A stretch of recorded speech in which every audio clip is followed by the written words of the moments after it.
Hello, and thank you for watching this May 11th weather update, brought to you by Agrible, the makers of Morning Farm Report. My name is Eric Snodgrass, and I am a senior atmospheric scientist and co-founder of Agrible.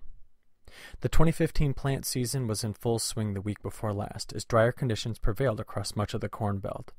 Shown here is the progress report we created at the beginning of last week. These numbers will be updated later on Monday, May 11th, but expect most of the Corn Belt to be nearly complete with respect to planting. Even the eastern parts of the Corn Belt are catching up, as the last 7 days were relatively dry for this part of the U.S. The widespread rain we forecast last week has given most of the new crop a great start.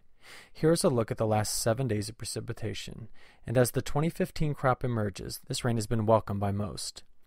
There has been some localized flooding, but overall these frequent rains have been quite beneficial, especially in the drought-stricken parts of Oklahoma and Texas.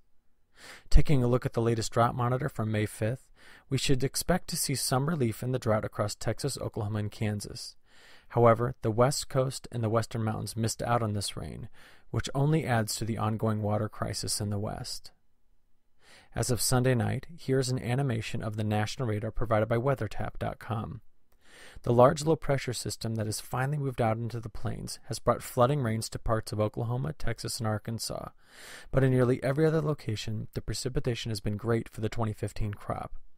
As I said, after a week of drier weather the week before last, repeated rain and thunderstorms these past few days will really help the new crop. Additionally, rain fell where it is needed the most in the northern parts of the Corn Belt in Minnesota. Notice too that on the northwest side of the system there has been snow falling. Saturday and Sunday saw snow from Colorado to the Dakotas.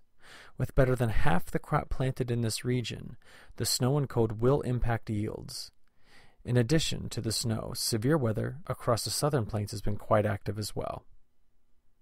Here are the storm reports from the Storm Prediction Center for Friday, Saturday, and Sunday. And as you can clearly see, this past weekend has brought a lot of severe weather to the central United States. Although the 2015 severe weather season has been below average, the weekend reports will have an impact on some farms. While this is not considered a widespread severe weather event, it is important for producers in the regions highlighted here to check for hail and wind damage on the young crop. Looking ahead, the next 5 days will start with a significant cool down for the majority of the Corn Belt. A large cold front will advance east on Monday, and behind it, cooler weather will reside through midweek. This will impact the accumulation of growing degree days as the 2015 crop emerges, but expect temperatures to recover toward the end of the week. You can see that recovery in the temperatures here in the 6 to 10 day temperature probability forecast. Essentially, by next weekend, most of the Corn Belt is forecast to be warmer than average again. In terms of rain, Texas, Oklahoma, and Arkansas are under the gun to start off this week.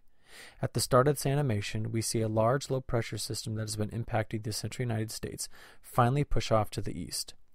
Monday through Wednesday will bring soaking rains to the southern parts of the Great Plains, where several inches of rain are expected to accumulate. The issue is that this region was hammered this past weekend. We need to watch this area closely for the threat of floods. Parts of Illinois, Indiana, and Iowa will get a chance to dry out after Monday's rain and storms, but toward the end of the week, the precipitation in the south will push northward and once again impact the heart of the Corn Belt by the weekend. If you are planning field operations this week, it will be important for you to monitor tire pressure and choose the proper equipment, as soil moisture will be high for many regions. For your field-specific weather information, be sure to check out Agrible's Morning Farm Report and Tractor Time. These two services we provide are designed to enhance your productivity with detailed field-level intelligence. Well, as we close out this video, let's take a longer-term look. Here's the precipitation forecast for June through August as provided by the NMME, or National Multi-Model Ensemble. Notice how this forecast model is calling for above-average precipitation across much of the United States. This is very consistent with and correlates well with the strengthening El Niño in the Pacific. And while we will deal with localized flooding this growing season, the forecast for above-average rainfall bodes well for the 2015 crop. The only region I'm concerned about in terms of drought are parts of Minnesota, Wisconsin, and the Dakotas. This 3-month forecast may not capture the regional variability in rainfall very well, and the current drought in this region is forecast by many to hang on through the season. The June through August temperature forecast is encouraging, though, as near normal temperatures are forecast through much of the Corn Belt, with slightly cooler temperatures forecast for the southern part and slightly warmer temperatures forecast for the north. If any heat stress shows up in the long-term forecast, we will be the first to let you know. As always, we at Agrible will bring you the latest and best weather forecast information through our morning farm report, so that you can efficiently plan your operations. We thank you for your attention and hope you look forward to our next video weather update. Thank you.